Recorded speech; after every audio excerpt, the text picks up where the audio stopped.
to the flag of the United States of America, and to the republic for which it stands, one nation, under God, indivisible, with liberty and justice for all.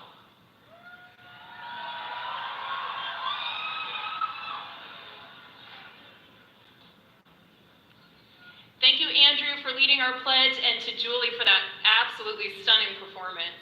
Each year, we are grateful for the collaborative witness of the Orthodox bishops and the Roman Catholic bishops leading us in opening prayer for the rally. I'm very happy to welcome to the podium a friend of mine and a wonderful, wonderful bishop, man of God, Archbishop Joseph Naumann.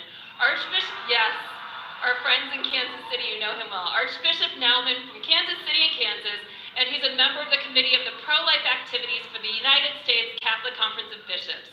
Archbishop Naumann is joined on stage by a delegation of Orthodox bishops and Roman Catholic bishops in offering our opening prayer. Hello.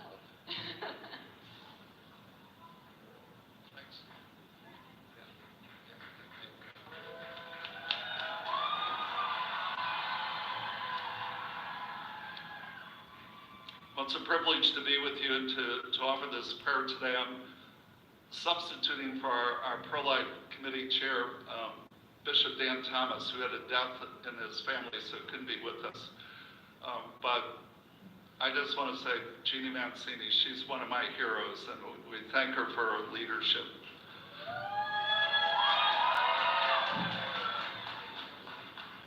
So, as we open our rally prayer, I welcome His Grace Bishop John of the Antiochian Orthodox Archdiocese of North America, representing the Assembly of Canonical Orthodox Bishops of the United States of America.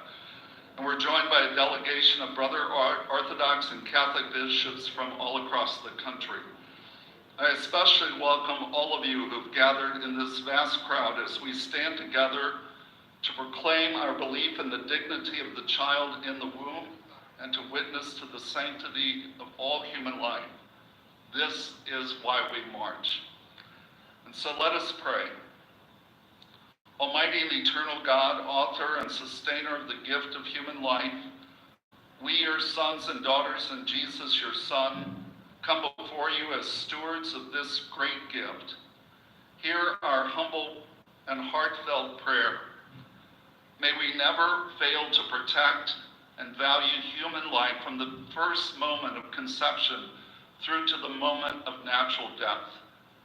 May our efforts rightly include legal protection as well as constant prayer.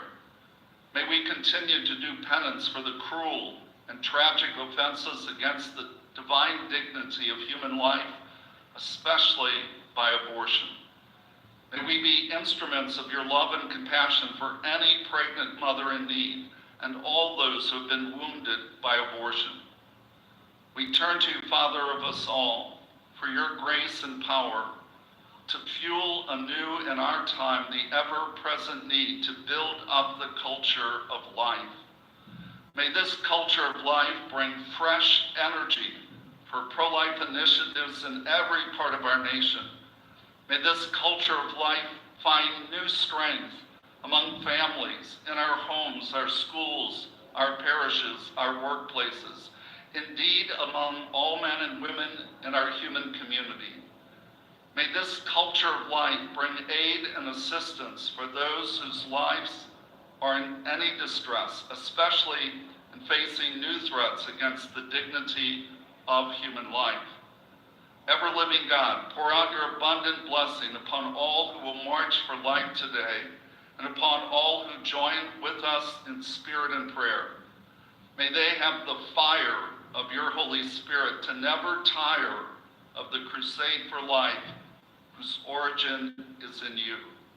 We ask this through Christ our Lord. Amen. Thank you.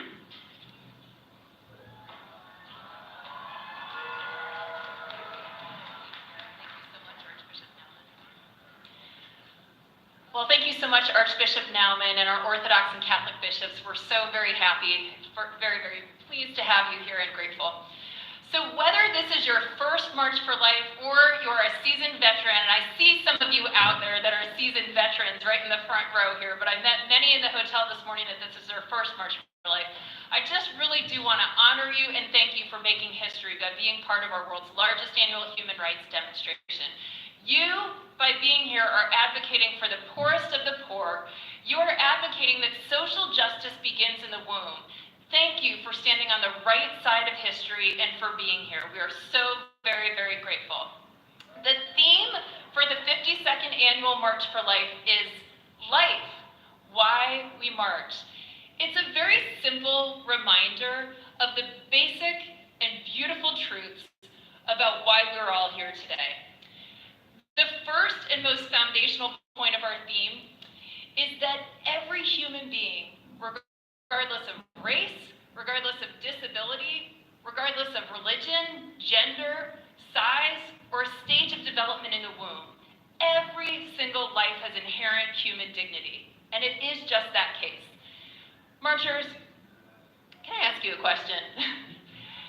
Do you believe, so I'm going to ask you a question and then I'm going to ask you to answer. So, marchers, do you believe that all human life, from the moment of conception, has inherent human dignity? Let me hear you say yes. Oh, come on. You guys can do better than that. Come on, let's try that again. Let me hear you say yes.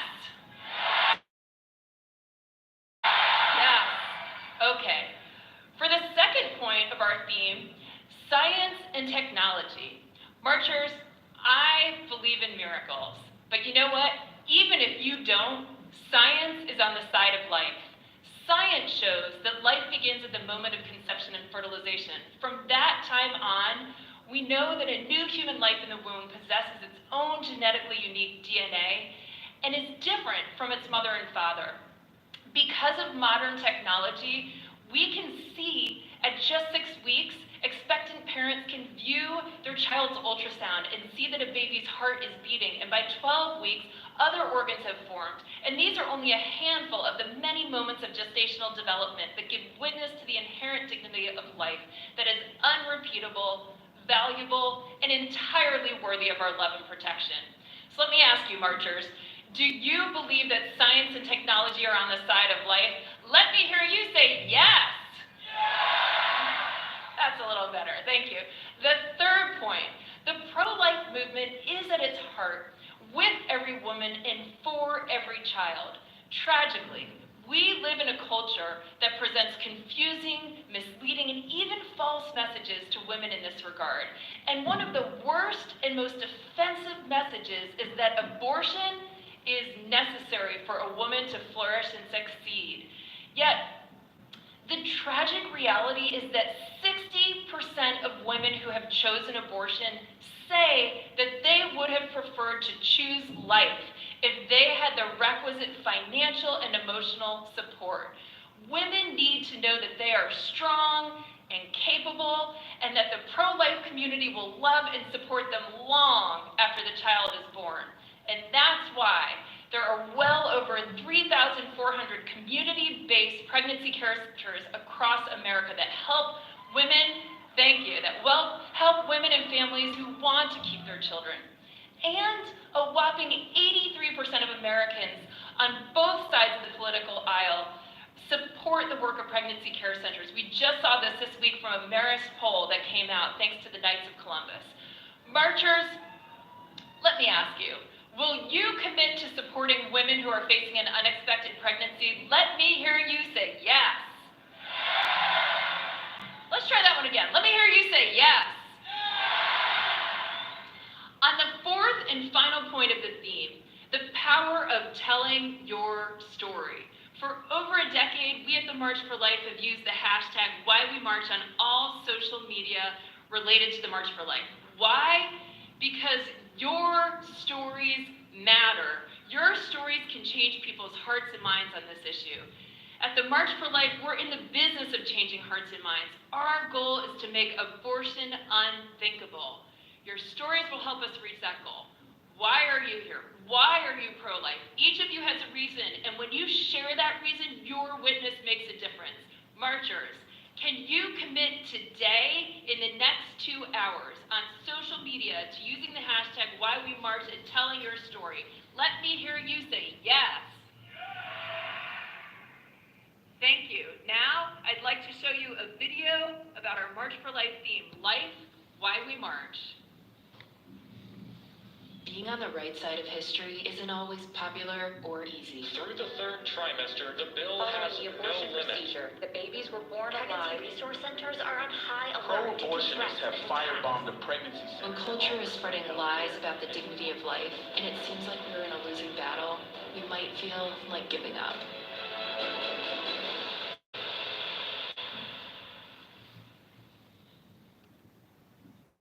But we won't. This is why we march. Because lives like these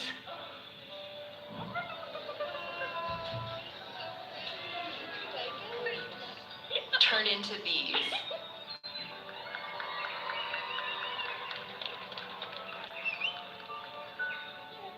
And that is why we march. Only one march has happened every year since 1974, and in just a few hours, thousands of marchers will fill the streets of Washington, D.C.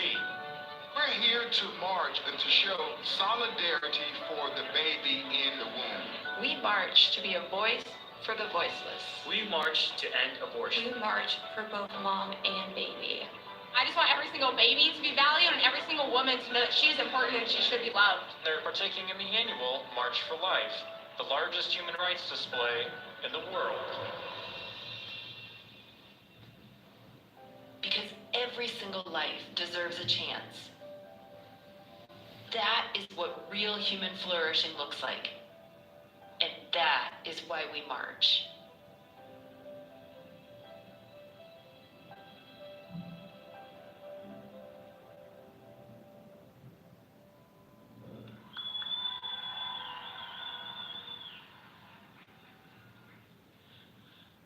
I accepted the position as president of the March for Life in 2012. So this is my 13th March for Life leading the organization.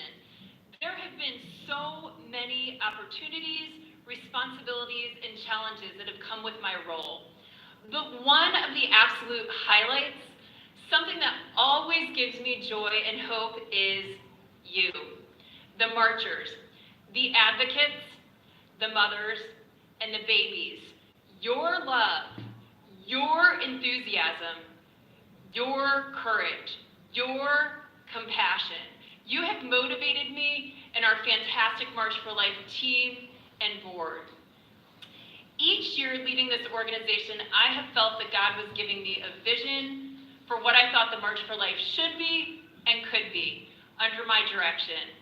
Over the past couple of years, I sensed that the March was at a very good point, with so much growth, and that I'd done what God had asked of me in this role, and that it was time for me to explore other paths. I and our board prayed for leadership. We prayed for the new right leader. God has answered these prayers. Over the past few months, I've begun working closely with my successor. She is a woman of strong faith, compassion, conviction for the pro-life cause. Soon after today, the new March for Life president will be Jenny Bradley Lichter. And over the past 3 months, Jenny and I have become great colleagues and very good friends. I am confident that she is the woman meant to lead the March for Life in this next season. And I will stay involved on the board as well. Regardless of who is leading the organization, the March for Life remains steadfast and true, and our goals remain the same. We will continue to provide a place for the real heroes, you all, the marchers, to give public witness here in our nation's capital and throughout the country at our state marches by witnessing to moms and babies. Thank you. When I say that this job has been the honor of a lifetime, words could not possibly express the depth of my respect, gratitude, and appreciation for all of you and for this incredible role. Thank you. Now, I'm very excited to welcome to the podium, and then I'll be back, our new president-elect of the March for Life, Jenny Bradley Lichter.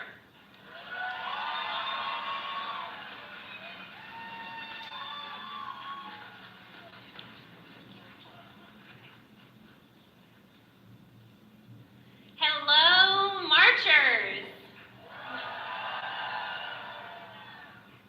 I'm Jenny, and in a few days I will be the new president of the March for Life, taking over from a hero of mine and of all of ours, Jeannie Mancini.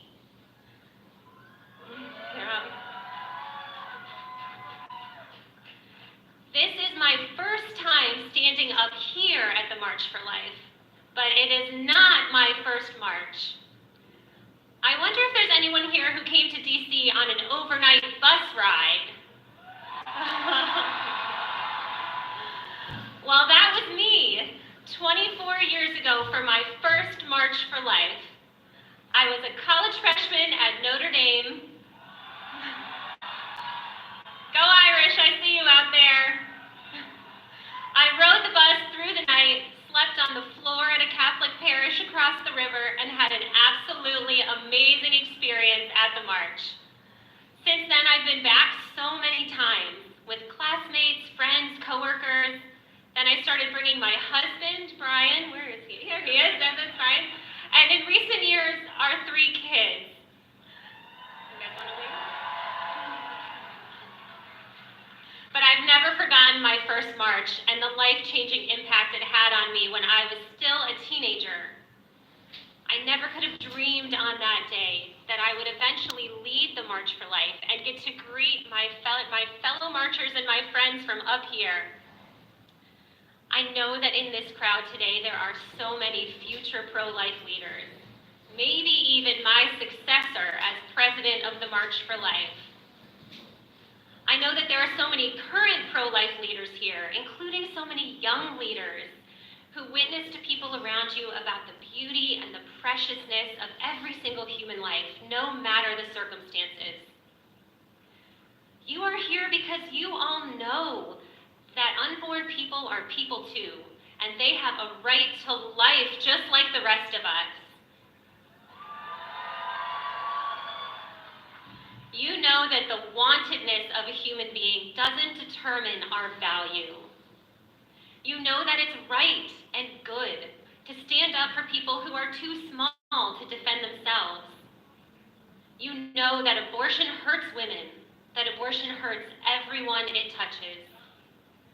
I call you leaders precisely because you know these truths and you aren't afraid to say them out loud. But lately, many of the loudest voices have been shouting the lie that women need access to abortion. So I want to talk directly to all of the young women here who are being targeted with that message. Ladies, hear this. Loud voices might have told you that being a mother will hold you back, that having a baby at the wrong time will derail your education or your career prospects or even your shot at happiness, that your own future children are the enemies of your flourishing and fulfillment, or that your ability to bear children is your greatest weakness. You might have heard voices telling you that you're not strong enough to be a mom and still follow your dreams, that you're not strong enough, period. I am here to tell you that anyone who says those things is lying to you.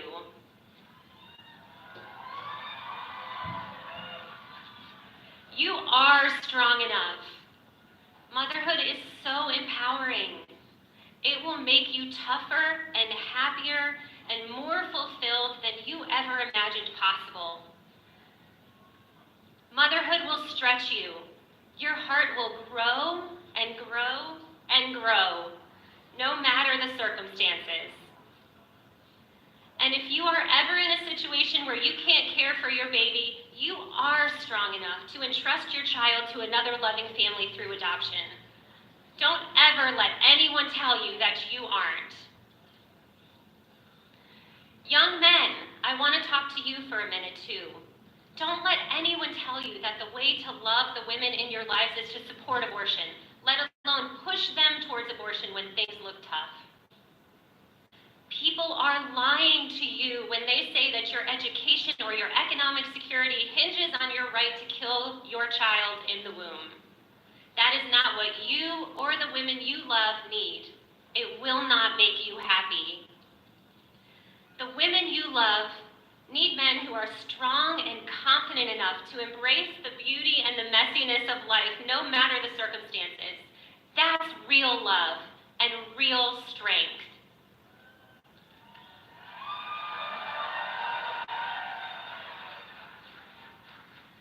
Before I close, I have an action item for each person here. When you get home, take a few minutes to get to know the resources available in your area for pregnant women who need a hand. Because you never know when someone in your life might confide in you about an unexpected pregnancy. Be ready for that. Commit yourself to be ready for that. Know who they can call or who you can call for them to get medical care, parenting classes, diapers, wipes, baby clothes, and be ready to be the person they can turn to for a hug. Be ready to be the voice telling them that they are strong enough. Since I was announced as the next president of the March for Life, some people have asked me if we're done marching because Roe versus Wade was overturned. What do we think about that? No, of course we're not done. We will keep marching here in Washington until abortion is not only illegal, but unthinkable. And we still have work to do.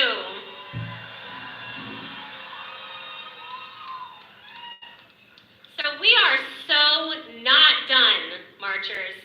I am certainly not done. I'm just getting started here at the March for Life. I will see you all back here next year, and every year, until every woman and every baby is loved and protected. We will keep marching together. Thank you.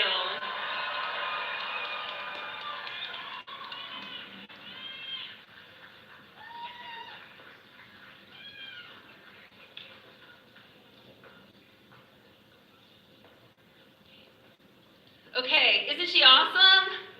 Yeah! I feel the same way. All right. Joining me now, they're going to be coming out here on stage, are your courageous pro-life leaders and members of the United States Congress and Senate, who in fact just voted this week to protect life. Yeah. Please, give it up for these guys and gals, please.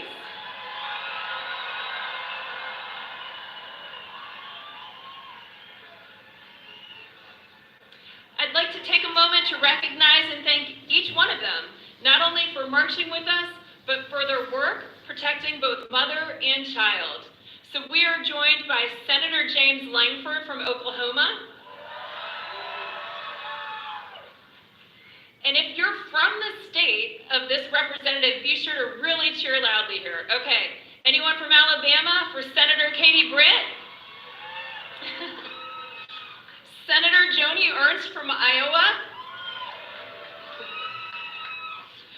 Senator Cindy Hyde-Smith from Mississippi. Senator Pete Ricketts from Nebraska.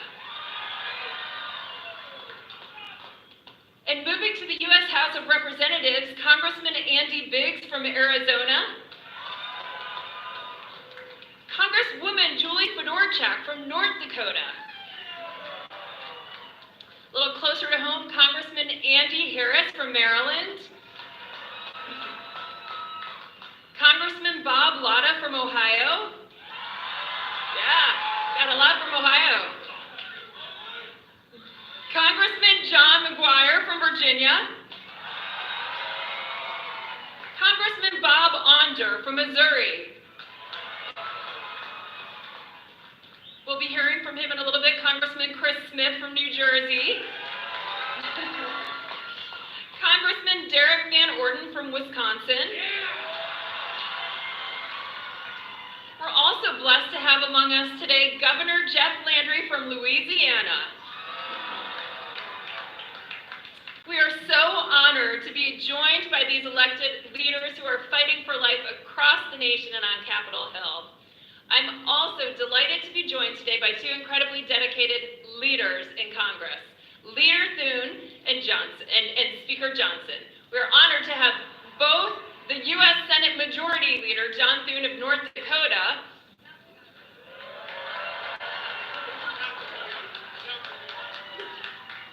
I'm sorry, let me say that one more time. We are most honored to have the U.S. Senate Majority Leader, John Thune of South Dakota, and the Speaker of the United States House of Representatives, Mike Johnson of Louisiana. Let's give it up for these guys. Leader Thune and Speaker Johnson's deep commitment to passion for protecting the unborn and their mothers is truly inspiring and has been on full display these last few days in this new Congress. We are honored to have them both with us. It says a lot. In fact, this is the first time in the history of the March for Life that we've had both the Senate Majority Leader and the Speaker of the House not only on this stage, but speaking to you today. Please help me welcoming these gentlemen to the stage.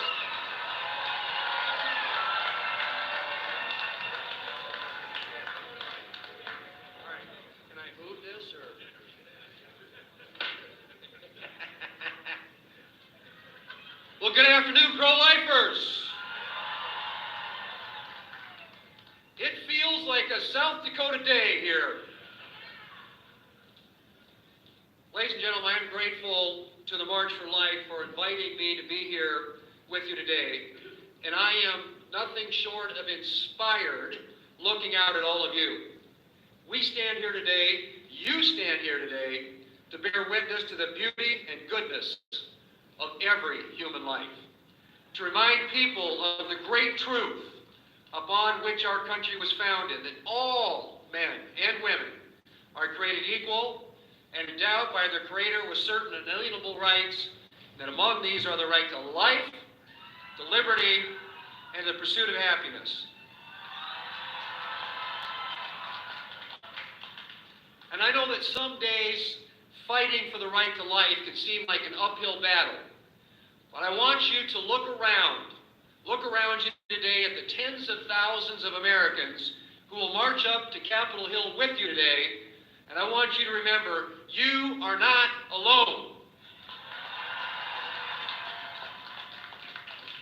You are part of a great movement, united around the truth that every life is precious, that every human being is created in the image and likeness of God and has infinite value and worth. It says in Psalm 139, you form my inward parts, you wove me in my mother's womb. I give thanks to you, for I am fearfully and wonderfully made, and my soul knows it very well. I stand with you in this fight, and so do many of my colleagues in Congress, and like you, we will continue to work toward a day when the lives of all human beings are protected, even when they're small, even when they're weak, even when they're vulnerable, especially when they're small or weak or vulnerable. Ladies and gentlemen, the fight may be long, but we have the truth on our side, and I am confident. And I am confident that at the end of the day, truth will win, life will win. Thank you for being here today. God bless you all, and keep fighting for life. Thank you.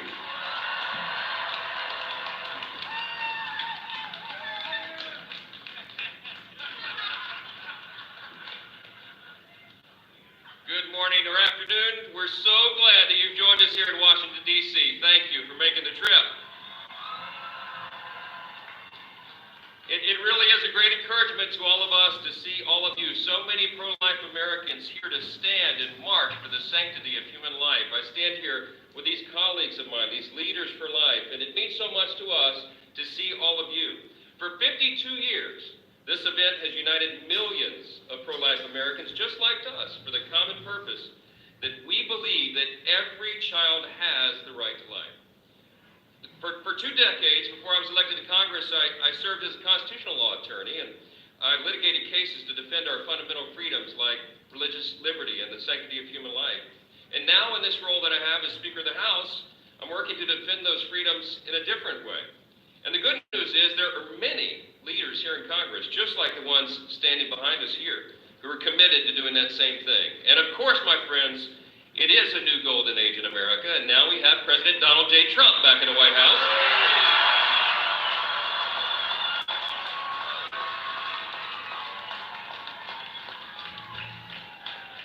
We are entering a new era, that's right. And with Vice President J.D. Vance, they have already...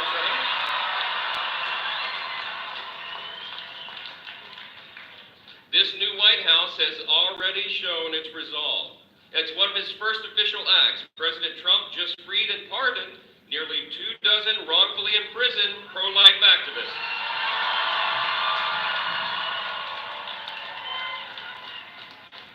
And I don't know if you saw his executive order on gender, but it defines life as beginning at conception rather than birth.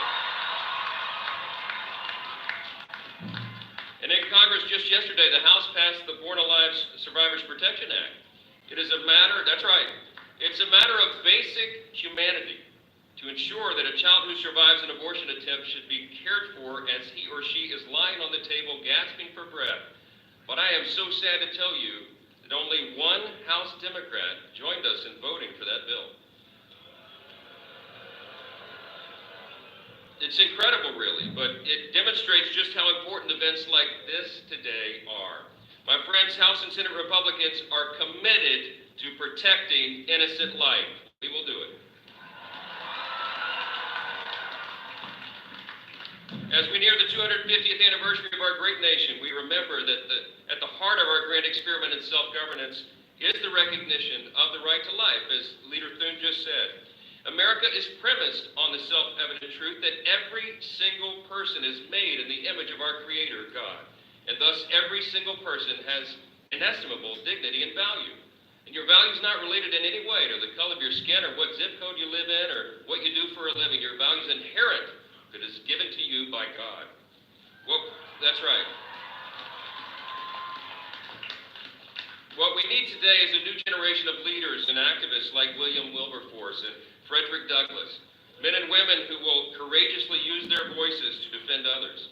You, my friends, are part of that generation, and together we are rebuilding a culture of life, and it begins now.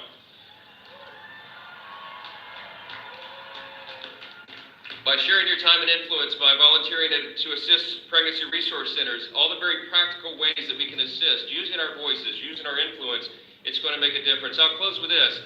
I was born in January 1972. It was almost exactly 1 year before Roe v. Wade became the law of the land.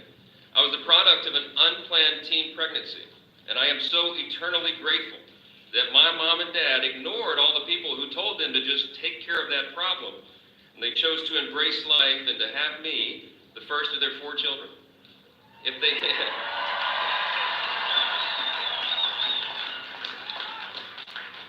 It's a simple fact, a very simple fact, that they had not done that, and I would not be here. And I often wonder who else we have missed and what those individuals might have contributed to our society and our world, but they were just never given the opportunity.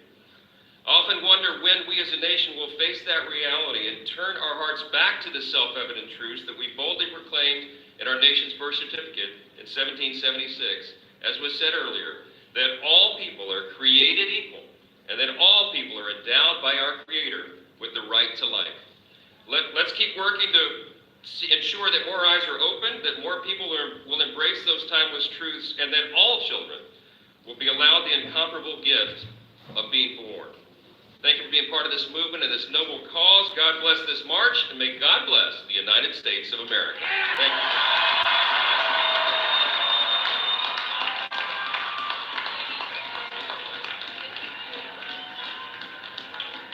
Thank you both. Leader Thune and Speaker Johnson for your bold leadership on this critical human rights issue. Thank you for prioritizing legislation that will save babies who survive attempted abortions in every state across the nation. We, the pro-life movement, had a very important win in November in Florida, largely thanks. I think you know what's coming here. So largely thanks, or I should coming here. Largely thanks to Governor Ron DeSantis.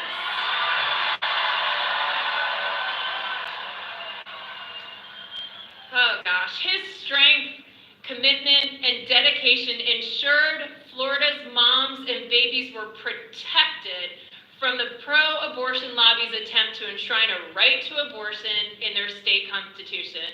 Folks, let's give a warm welcome to Governor Ron DeSantis and First Lady Casey DeSantis and family. Welcome.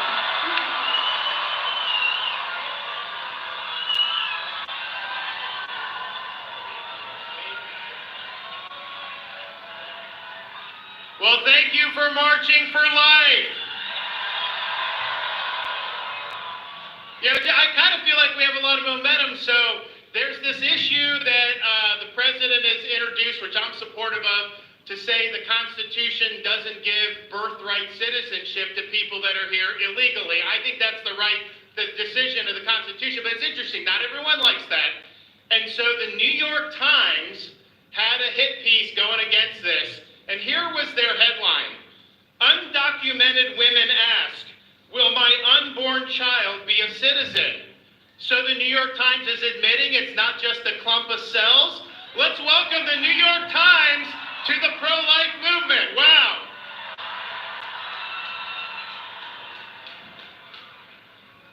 Here is what you should be asking your elected officials to do on the issue of the sanctity of life. Show courage in defense of the unborn. That's what we need from the people that we elect to the office.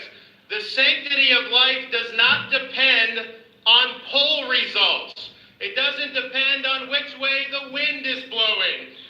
It's an enduring truth, and it represents the foundation of our society, which in our original founding document, which we will celebrate next year, the Declaration of Independence, declared that we hold these truths to be self-evident, that all men are created equal, and we are endowed by our Creator with certain unalienable rights, beginning with the right to life itself.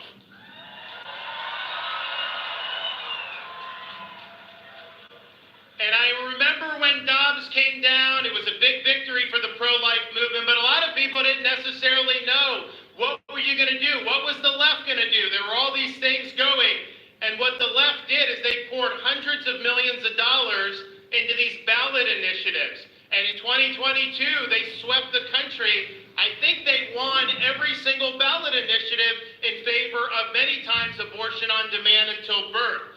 So we then, in 2024 cycle, we were facing in Florida one of these initiatives in our state, and it was very deceptively worded, but when they polled it, 75% of Floridians were in favor of it. Even though the language was misleading, they got it on the ballot. They put $120 million into enacting this as part of our Constitution. The media was behind them 100%.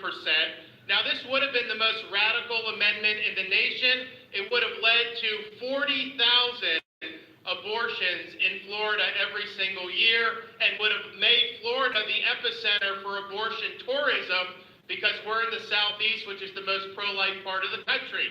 So the stakes were very high here. Now, most elected officials, they'll say, look, what's on the ballot is not their issue. Like, people can decide, and they wash their hands of it, and they walk away.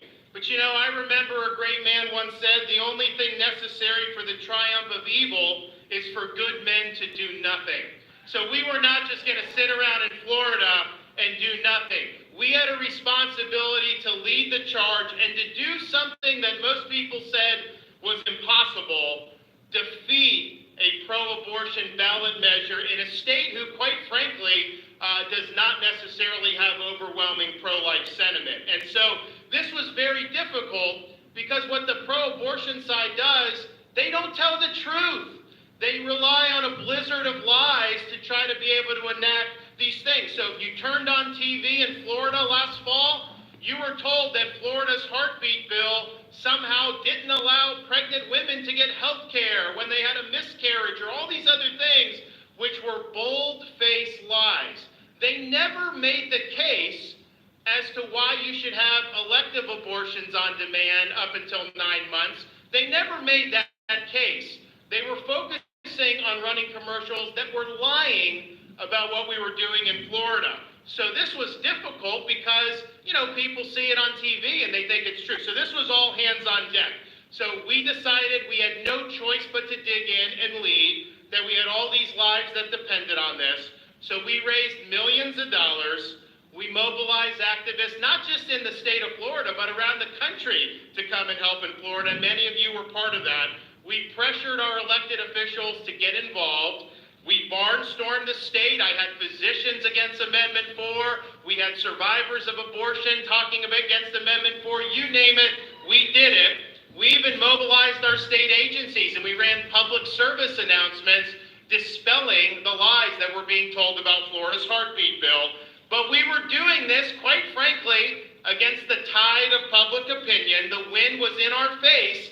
The wind was not in our backs. But it's easy to lead when the wind's at your back. Anybody can do that. The question is, when you have all the odds stacked against you, are you going to dig in and are you going to do what's right? And I'm proud to say that we defeated this radical pro-abortion amendment. And we were the first state in the United States to ever defeat one. But here's one of the lessons. We were told since Dobbs by people, political consultants, pundits, many people that are more establishment Republicans, that standing for the right to life was somehow terrible politics, you wouldn't get elected, all this other stuff. Well, I can tell you, I'm proof that that's not true. Because when Dobbs was overturned, I ran on a pro-life platform on the Heartbeat Protection Act, and I won the largest victory that any Republican has ever won in the history of the state of Florida.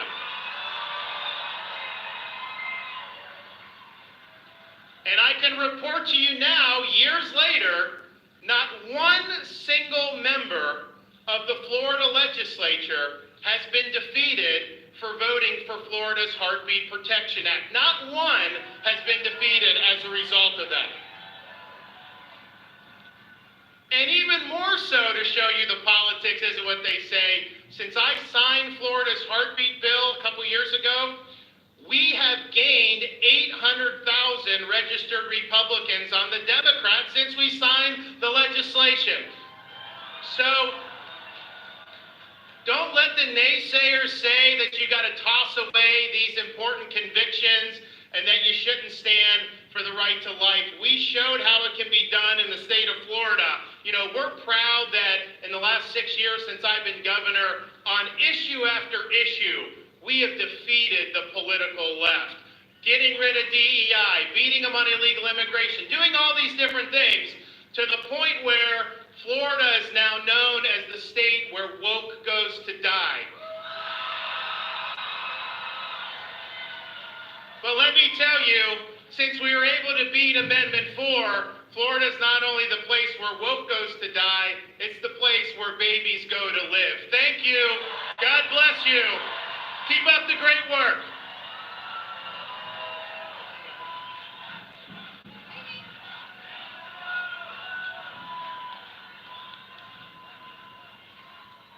Thank you, Governor DeSantis.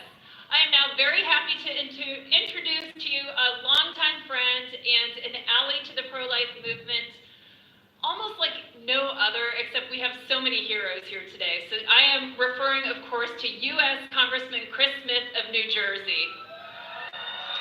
Congressman Smith has served as co-chair of the Congressional Pro-Life Caucus for over 4 decades, tirelessly working on behalf of unborn children and their mothers. Please help me in welcoming to the stage Congressman Chris Smith.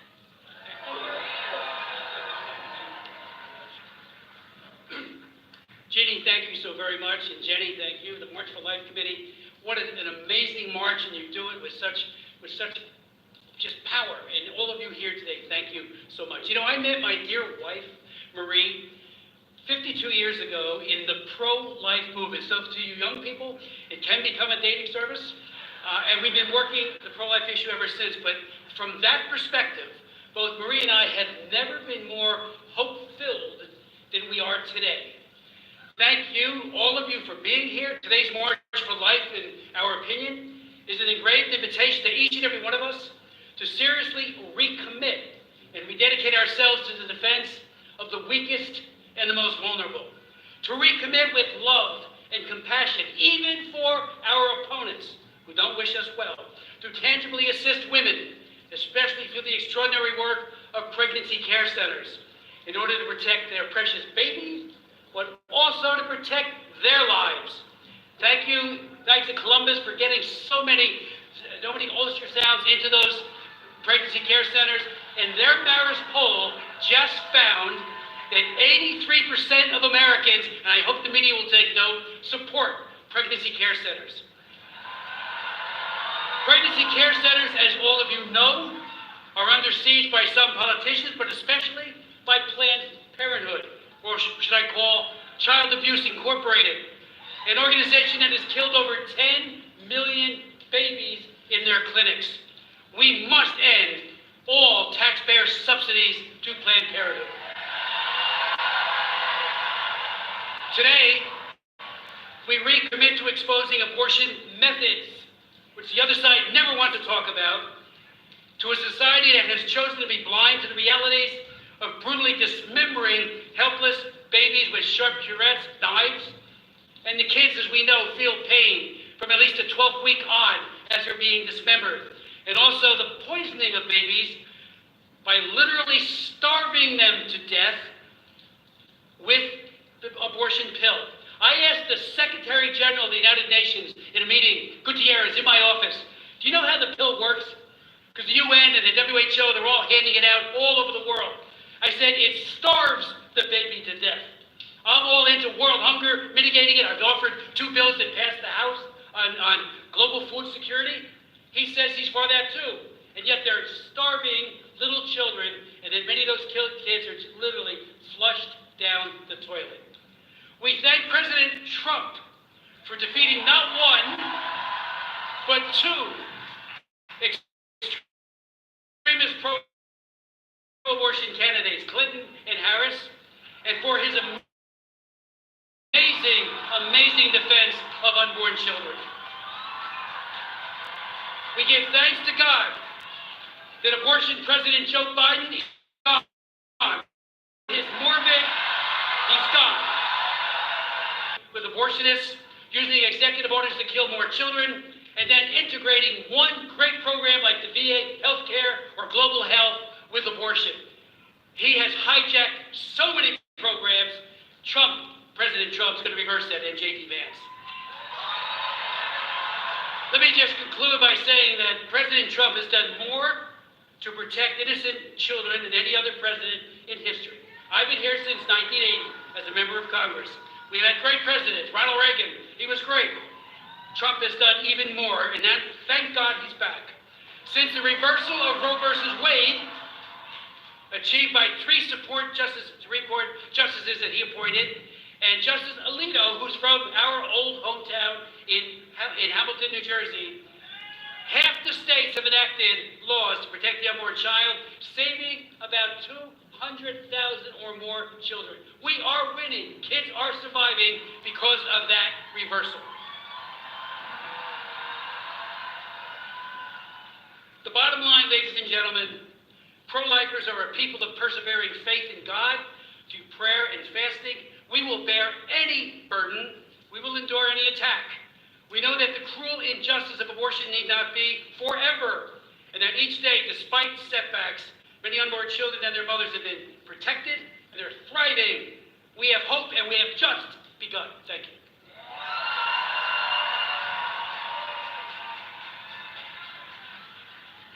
Thank you, Congressman Smith. Next up, we have 3 inspiring women who will take the podium. First up, we will hear from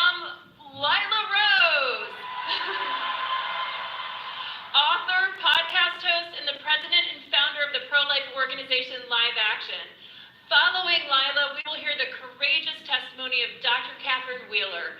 Dr. Wheeler, a certified OBGYN physician who serves on the board of the American Association of Pro-Life OBGYNs. And then last, but definitely not least, we will be joined here at the podium by our youngest speaker today, Miss Hannah Lape. Hannah is a student at Wheaton College and president of Wheaton's Voice for Life Student Pro-Life Club. Help me welcoming to the stage Lila, Dr. Wheeler, and Hannah.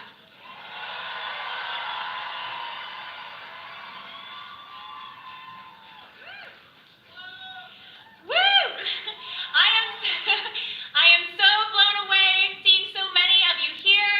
I am incredibly honored and I am so excited. I want to tell you all a story. Last night, I had a debate with a pro-abortion law professor at Georgetown. The room was full of students from both sides. Reflecting on my remarks on my way home, I wondered if I had made any impact on those future leaders. Hours later, I received a text. One of the pro-choice students had changed her mind and was now convinced of the humanity of the unborn child. My friends, this is half the battle, showing up. All of you here, all of you have the power to change minds. At the dinner table, on campuses, at soccer games, you can change minds. You are the voice for those who have no voice. Remember, the science is on our side. Natural law is on our side. The truth is on our side. We must simply have the courage to speak the truth with love. Courage is contagious. One change of heart can save a life. We must also speak the truth to our elected officials. We can start by demanding that they defund Planned Parenthood. It's time. Give that $700 million to pregnancy resource centers instead.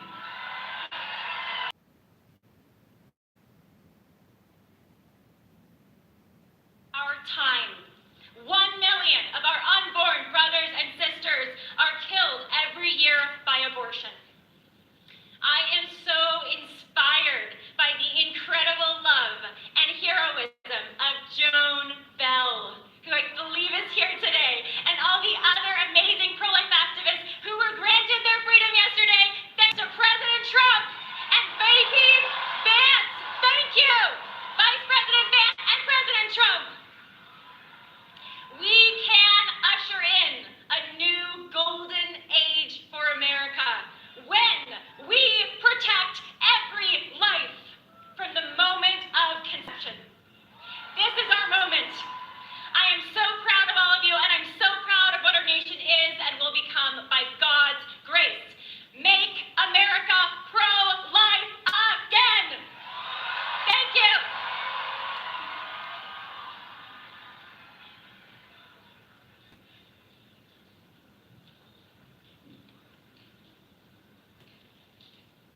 Ooh, I'm taller.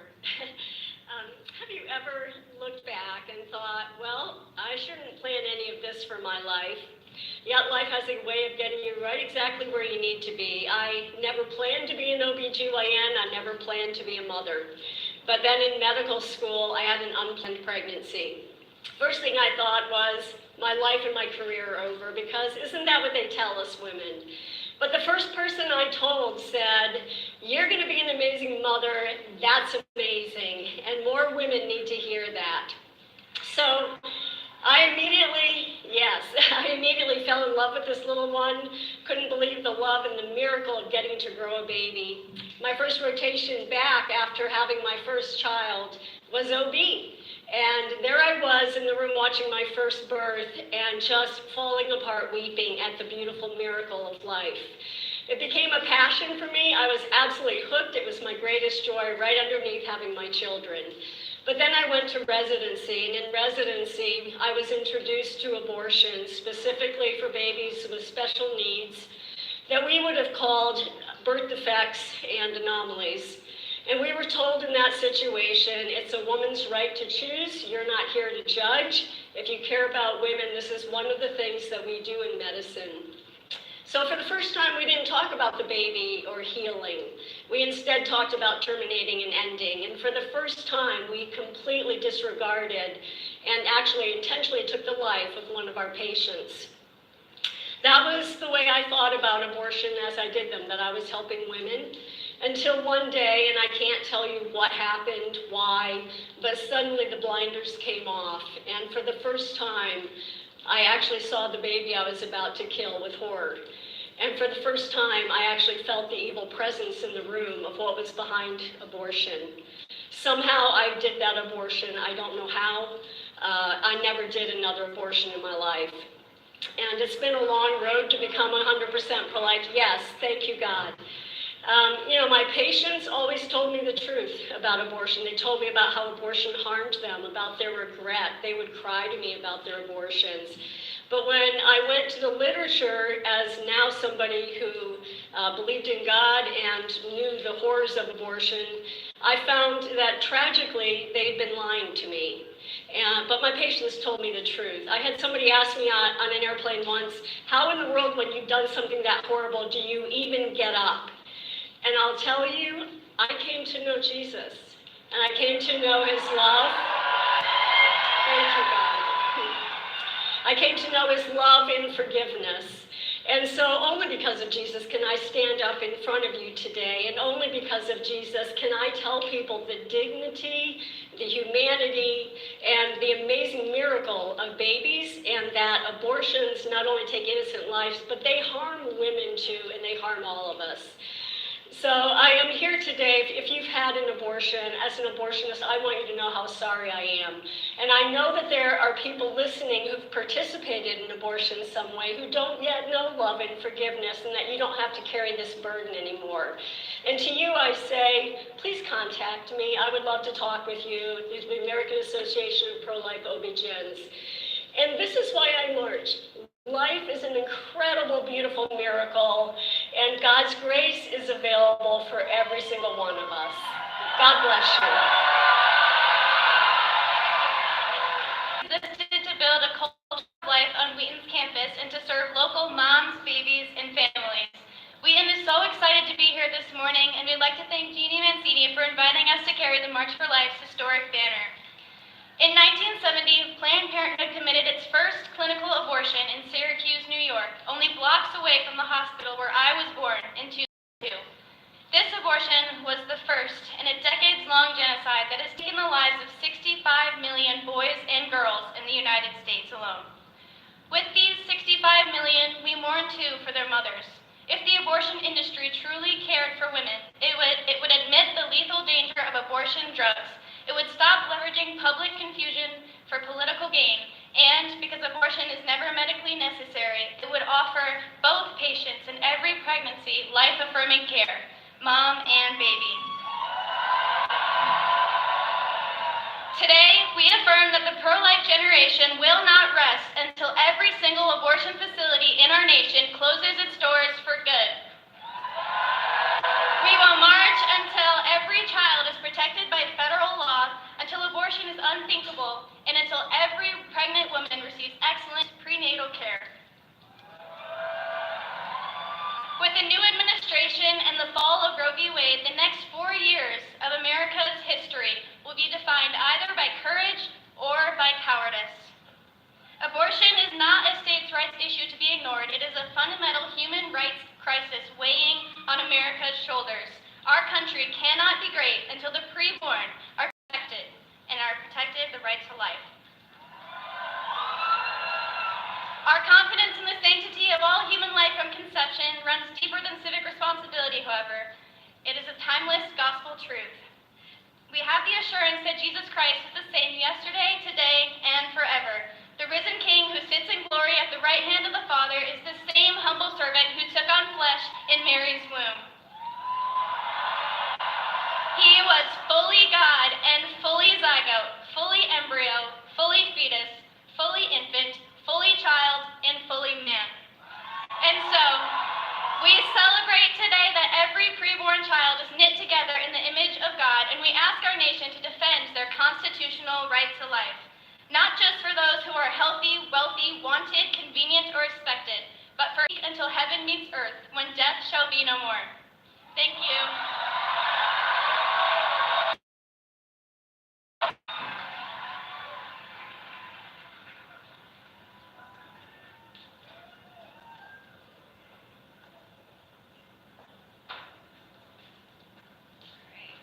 Well, thank you so much, Lila, Dr. Wheeler, and Hannah. Next up, we have two more inspiring speakers. First up is Beverly Jacobson, joined by her daughter, Verity. Beautiful. Verity is so beautiful. You will see. Beverly will share what inspired her to begin her nonprofit, Mama Bear Care. Following Beverly, and I should say Beverly's husband is also joining her up here. Following Beverly is Josiah Presley, another incredibly inspiring story. I can't wait for you to hear his testimony. I'll leave it at that. So please give a warm welcome to Beverly and to Josiah.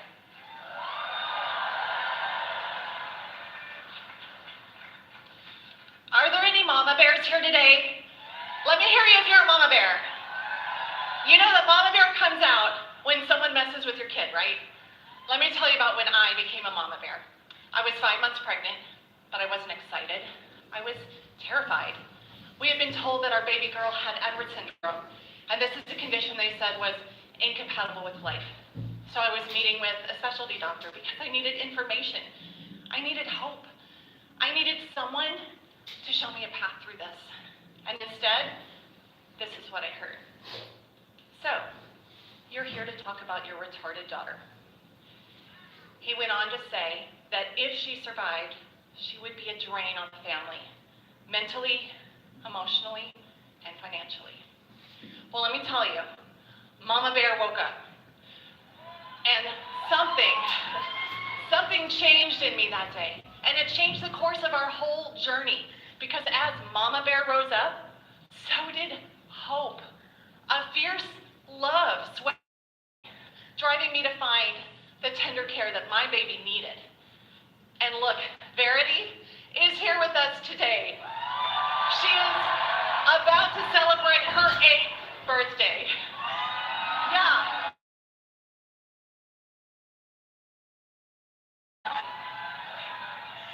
Now, I'm not going to sugarcoat anything. This has not been an easy journey. But as we began to find our new normal, few years through our nonprofit ministry, we have been building an army of mama bears rising up to fight for these precious kids. Because these mama bears are told over and over that abortion is the logical next step after they get a prenatal diagnosis. But these mama bears need hope.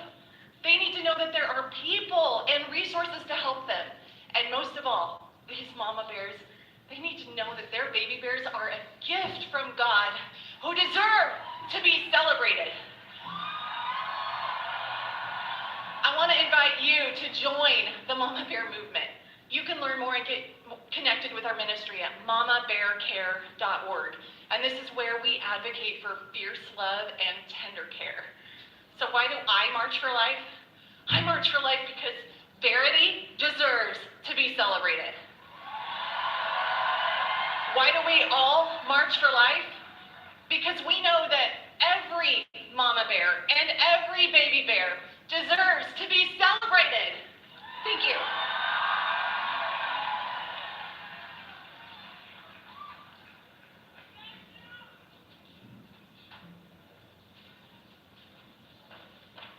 Good afternoon.